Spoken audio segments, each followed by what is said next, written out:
কয়েকদিন পরেই আসছে বসন্ত, আর এই বসন্তে একদম প্রাকৃতিকভাবে কাঁচা ফুল দিয়ে আমি খুব সুন্দর করে একটা শাড়ি ডিজাইন করতে বসে পড়েছি। আসসালামু আলাইকুম, আশা করি সবাই অনেক অনেক ভালো আছেন। আমি আলহামদুলিল্লাহ অনেক ভালো আছি।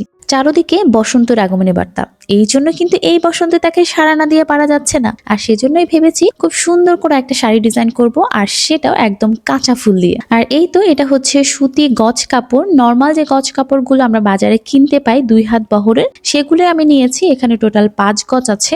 আর এইখানে বালতির মধ্যে আমি শুরুতে ঠান্ডা পানি নিয়েছি, সেখানে অল্প পরিমাণে একটু ডিটারজেন্ট দিয়ে পানিটাকে একটু গুলে নিব। তারপর সেখানে আমি যে সাদা কাপড়টা কিনে এনেছি সেটা ভিজিয়ে রাখবো আধা ঘন্টার মতো। আর যেহেতু ভেবেছি যে এই শাড়িটা আমি কাঁচা ফুল দিয়ে করব আর বসন্তের জন্য বানাবো, সেজন্যই কিন্তু এটাতে হলুদ আভা দরকার। সেজন্য আমার গাঁদা ফুল প্রয়োজন ছিল, সেটা আমি আমার স্টুডেন্টদের বলেছিলাম, ওরা আমাকে সংগ্রহ করে দিয়েছে। আর আধা ঘন্টা পরে কাপড়টা খুব সুন্দর করে ধুয়ে নিতে হবে এবং কাপড়টা চিপে এভাবে পানিটা বের করে ফেলতে হবে। তবে কাপড়টা কিন্তু ভেজা ভেজা অবস্থাতেই ফুলগুলো এখানে বিছাতে হবে।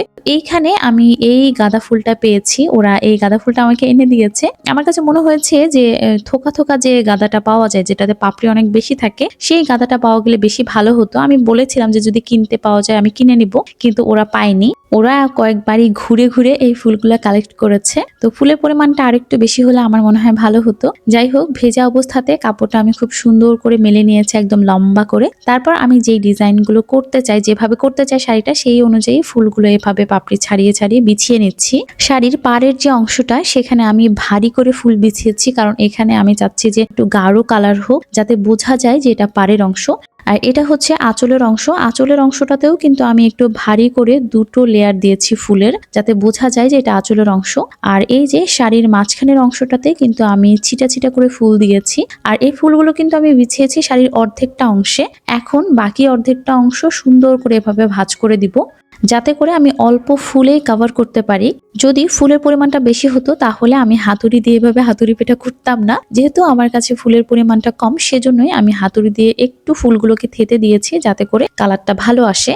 আর তারপর খুব সুন্দর করে কাপড়টা এভাবে মুড়িয়ে নিয়েছি এবং এখন একটা দড়ি দিয়ে খুব সুন্দর করে বেঁধে নিচ্ছি। আপনারা চেষ্টা করবেন যাতে বাঁধনটা না খুলে যায় আর কি। তো এই যে আমার বাঁধা কমপ্লিট, এখন এটাকে স্টিম করতে হবে। আমি পাতিলের মধ্যে বেশ খানিকটা পানি নিয়েছি এবং এই যে উপরে একটা ঝাঁঝরি দিয়েছি, ঝাঁঝরির মধ্যে আমি কাপড়টা দিয়েছি এবং ঢাকা দিয়ে বেশ কিছুক্ষণ এটাকে রান্না করতে হবে। মোটামুটি 1.5 ঘন্টা আমি এটাকে জাল করেছি। কিছুক্ষণ পর পর এটাকে আসলে একটু উল্টে পাল্টে দিতে হবে। আর এটা হচ্ছে এই যে রং কিন্তু ছাড়তে শুরু করেছে। আপনারা একটু কম সময়ে জাল করতে পারেন। আমি আসলে শুরুতে বুঝতে পারিনি, আমার কাছে মনে হচ্ছিল যে কালার কেন ভালোভাবে আসছে না, সেই জন্য আমি অনেকক্ষণ থেকে জাল করেছি। তো আরো কিছু কাজ বাকি আছে, বাকি অংশ ইনশাল্লাহ আপনাদের পরবর্তী ভিডিওতে দেখানোর চেষ্টা করবো। সবাই ভালো থাকবেন, আল্লাহ হাফেজ।